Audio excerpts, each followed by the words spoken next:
Hi guys, my name is Marcel, and today you are not going to learn how to draw like a sir.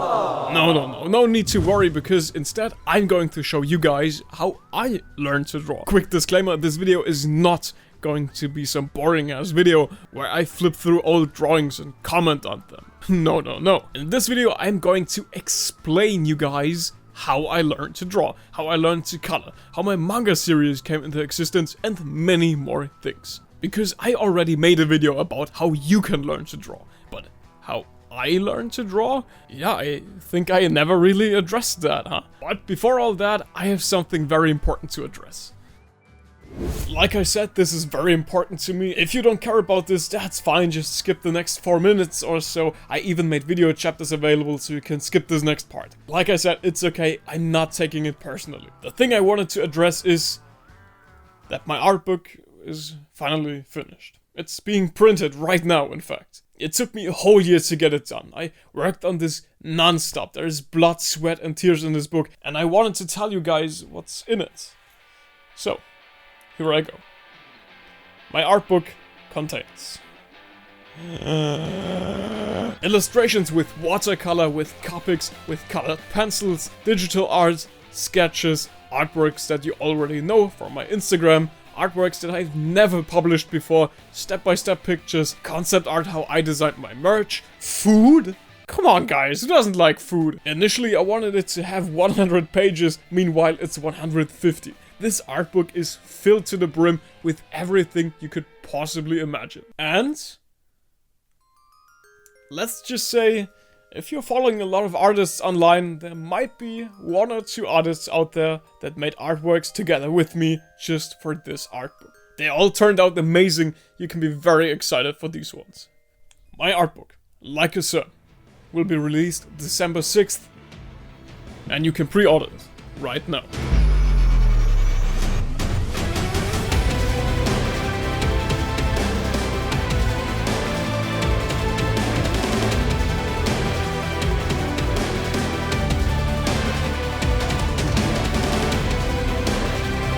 Sorry, that wasn't quite the truth. I'm not releasing an art book.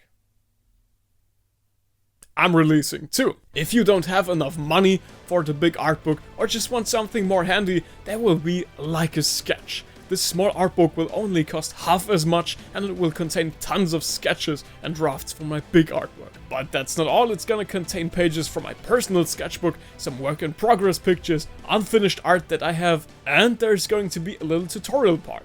Please be aware it's gonna be in German though, but there's not much text in this book anyway, so I don't think it's all that bad.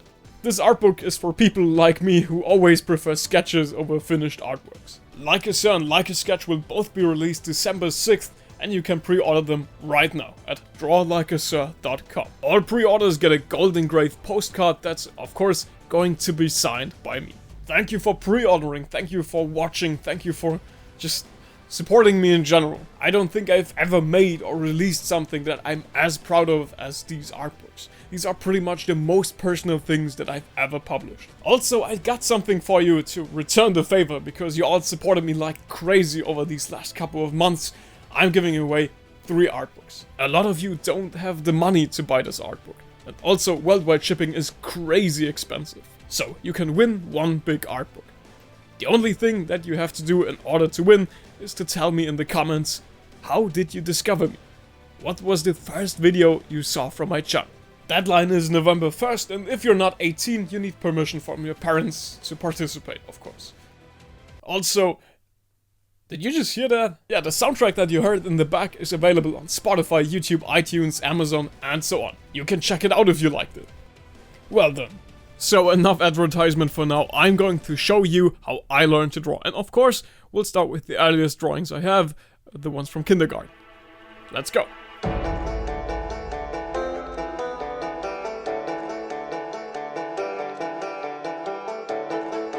When did you start drawing? I hear this question pretty much every day, and I think it's kind of a weird thing to ask. Because we all drew our first pictures back in kindergarten, at the very latest. So yeah, like all of you too, I started to draw back in kindergarten. And that's the first important point to make, because as a young child you have something that most grown-ups don't have. Hopes and dreams? Yeah, that too. But no, what I was talking about was just enjoying the moment, having fun while drawing. As a kid, I didn't think about the result, if my drawing looked good or not. I just saw something that looked cool, and thus I wanted to draw it for myself. Try thinking back. Have you ever been as happy while drawing like back in kindergarten? You just drew things that you liked. I guess some things never change, though. And the next step after kindergarten is obviously primary school. Somehow I can't find my drawings from primary school anywhere, so I guess we'll go right ahead and jump to secondary school or high school. The first things you'll notice with these artworks is that most of them are in black and white. So most of my classmates asked me, why aren't you ever coloring those? I guess I've always been the kind of guy that preferred drawing over painting. I know that's shocking, considering my username, but think about it. Drawing and coloring are two very different things. But I didn't think about that, of course. I was only interested in drawing my favorite motifs I saw on TV or video games. I only roughly colored them sometimes just for the sake of it. Like all of my subscribers know, I like comparing drawing to video games a lot. So let's go with that example. So, because I only like to draw and didn't color much, I only gained experience in drawing, not in coloring. That's why I was so bad at it, because I didn't do it very often. Nowadays, things have changed. I'd say both my coloring and drawing skills are roughly at the same level now. Why don't you ask yourself this as well? Have you ever thought about your skill in those areas? For example, if you draw a lot, but you have never used color once in your life before, that might explain why you still color like a preschooler. But don't worry, because I'm going to make videos about coloring very soon. Maybe it's even gonna be my next video. Do you want that? Or do you want me to stick to drawing? DrawlikeaSir? Yes, DrawlikeaSir, shut up. Either way, if you subscribe, you'll get notified if I upload a video on coloring. Now back on track. Anyway, in case you didn't notice, I always drew motifs from my favorite TV shows or anime. I was never doing any original art. Do I regret that now? No, I don't. Would I have been a better artist if I didn't copy other artworks but instead practiced something like life drawing? Yeah, probably. But would that be any fun to a 12-year-old child? No, of course not. And that was by far the best approach to me. Trying to find fun in a hobby first, and then learning how it's done correctly. Yeah, if I started out with anatomy lessons and stuff, I would have been a way better artist. But who knows if a 12-year-old Marcel would have had any fun with that. And that's the most important thing. But, like I said, my weak point was still making original art. I had no experience in that regard whatsoever. And, to be honest, I didn't care. At least until the day where there was a kid from another school that transferred to our class. And this guy, he asked me to design characters for the story he's writing. And yeah, the results didn't look good. Like, not good at all. Maybe I was just not good enough, maybe I still didn't care about making original art, maybe both. I don't remember. The only thing that I still know is I sure as hell didn't expect this to become a full series with 6 volumes, fully animated trailers, merchandise, an original soundtrack, and maybe knowing this back in the day wouldn't have made any difference, because I just didn't care about making original art. But that's not that bad, because even though I didn't make any original art, I think you can still learn something by copying others too. Of course, it's not that much experience, but you still progress, even if it's just a little bit. So yeah, it was still better than nothing. While flipping through my old art, I noticed something. Slowly but surely, I tried to draw motifs that were getting more and more difficult. I'm not saying it looked good or anything, I'm saying I had the courage to tackle more difficult motifs, and that's at least something I noticed. And that was the time where drawing tutorials started to pop up on the German side of YouTube as well. There were no drawing tutorials in Germany before. Even my German channel didn't exist back in the day. But still, I didn't care about those step-by-step videos that popped up. What did draw my attention to it, however, was the coloring. I was amazed by how good art could look if you just colored it correctly. And that was the point where I noticed exactly how low my coloring level even was. I never cared about it, so I had basically no skill when it came to coloring. At that point, Copic markers were starting to get popular in Germany, so I used all of my savings to buy some of them, colored my first picture, and my mom was very proud of it, okay? Yeah, I wasn't a very bright kid. I didn't understand that I could have had the same results with colored pencils, for example. With enough skill, that is. Anyway, after that first experiment, I started coloring like crazy, because I wanted to get better at it. I admit there was nothing to write home about my art back then, but I had fun coloring, and I was slowly getting better at it. And that's okay.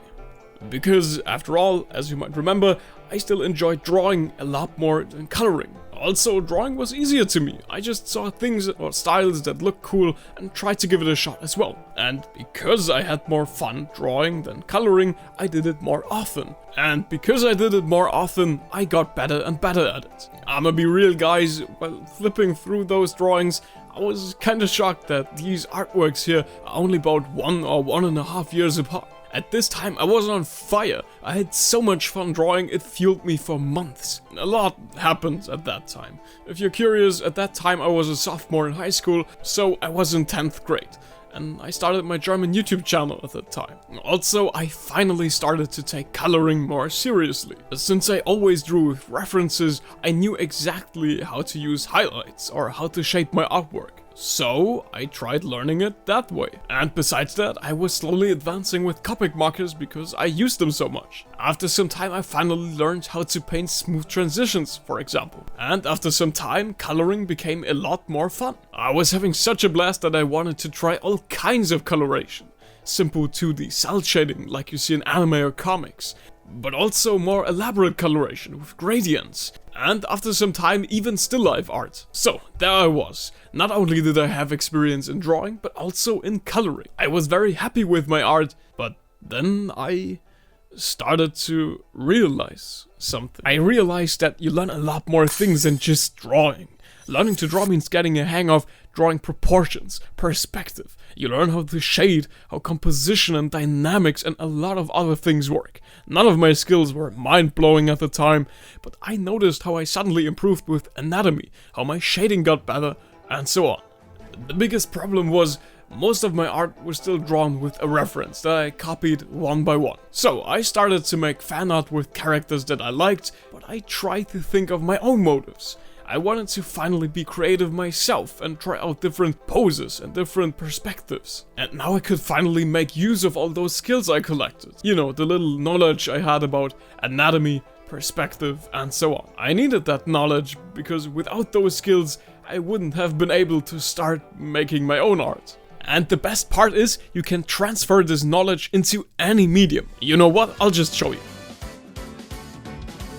Once you have collected knowledge about anatomy, shading, composition, and so on, you can apply these skills with any medium you like. Doesn't matter if you want to learn how to use watercolors, digital art, or whatever else you're interested in. And I think that's precisely the reason why getting into art is so difficult to most people. Because in order to make a big artwork, you need all of those skills to make it work in the first place. And I admit, that's a pretty steep learning curve. But once you get the hang out of those skills, you can basically use those skills in every medium and in every art piece. Doesn't matter if it's traditionally colored, drawn with a pencil or drawn with a tablet. But in order to apply your skills in a new medium, you have to know how this new medium works. Imagine this, you have a 5-star chef that knows how to cook, and he can apply this knowledge at any stove out there. Of course, if he's using a new stove, he has to figure out how it works and how to operate it. But once he does, he can use this new stove to apply his skills just like he did before. And that's why every artist says, it's not about your supplies, it's about the artist. Because a really good artist can apply his knowledge on a tablet with a brush or just a plain old pencil. You just have to figure out how the medium works first. It doesn't matter what kind of pen you hold in your hand, you still know how anatomy works, or how to draw a human, or how to shade, and so on. Now, back on track. So, there I was, drawing lots of fan art and leveling up my skills in the meantime. Though, I wanted to put those skills to the test now. And there's no better way to test those combined skills than to do something truly original. something new, something that's not fan art. And what could have been the best way to do that? That's right, I called up my classmate that approached me all of those years ago, because he still had a story that hasn't been told, and I wanted to tell one. So, the next 6 years I worked every single day on this manga series, and we tried to get the story together as best as we could. And believe me, this was a hardcore all-round workout for all of my drawing skills. Yeah, there's of course the obvious improvements, proportions got better, my lines got thinner and smoother and so on. But that's not all. I also had to teach myself how to use vanishing points and perspective. There's composition as well. I taught myself that by storyboarding hundreds of pages over these years. I redesigned some of my character sheets for my art book, and I think the improvement over those 6 years is like leagues apart. So practicing every day still is the best course of action after all. And because all of my subscribers wouldn't shut up about it, I finally gave in and I translated volume 1 of our manga series called Myth. You can read all about it on my website, just don't freak out if you order volume 1. It's been 6 years since I drew volume 1, so my art and our story is still a bit lackluster in this. But if you don't mind about this, you can go ahead and order it on my website, DrawlikeaSir.com. And if it's successful enough, I'll translate the remaining 5 volumes for sure. So yeah, I had this daily rhythm drawing for this manga series, but I still wanted more than that. I also wanted to improve my coloring. I didn't want to draw like a pro, but color like a preschooler. That's why I didn't only draw every day on my manga series, but I also started making videos on my German channel in which I tackled bigger illustrations. So, my drawing skills improved because I drew manga every day, while my coloring skills improved because I illustrated bigger motifs for my German YouTube channel. But the most important thing was that I mixed it up. I tried coloring everything, from objects, to portraits, to animals, to food. I wanted to collect experience in every field I could. You can learn something from every style out there, and so I kept up this pace for 6 years. And I gotta be honest, I think you can see the improvement quite good when you compare volume 1 to volume 6. But none of this would have happened if I didn't have fun drawing to begin with. I didn't have a goal in mind, and I didn't plan all of this. It was just a fun hobby at the start. And to this day, this still shows. For instance, I wanted to animate trailers for our manga series back in the day. But I knew that animating is like drawing, but on steroids. But back then, I saw it as a fun new thing to get into, and so I started to get better and better at it. I also didn't have any pressure that my art has to fulfill a certain standard, because I can't live off my art anyway. So I might as well enjoy it. Other people might just brush it off as God-given talent, but I think all of this stems from curiosity and motivation. And of course, a lot of hard work. And after our manga series was finished, I wanted to test out something new. I mainly colored with Copic markers, so I wanted to learn how to use watercolors. And then there were people asking me why my first watercolor artworks looked like this, and not this. And you know why? Because I transferred my experience that I collected with previous mediums to the next one. That's exactly what I meant earlier when I said you could use this knowledge with every medium. So, if you have learned one thing from this video, just one, it's that motivation and fun are the best ways to learn something new. And if you want to learn something for yourself, you can watch my tutorials on this channel. I've made a lot of them on a lot of different topics. Remember, you can now pre-order my art book and the first volume of my manga series in my online shop if you haven't already. Well then, my name's Marcel, and I'll see you guys in the next video here on my channel, Draw Like a Sir. See ya then.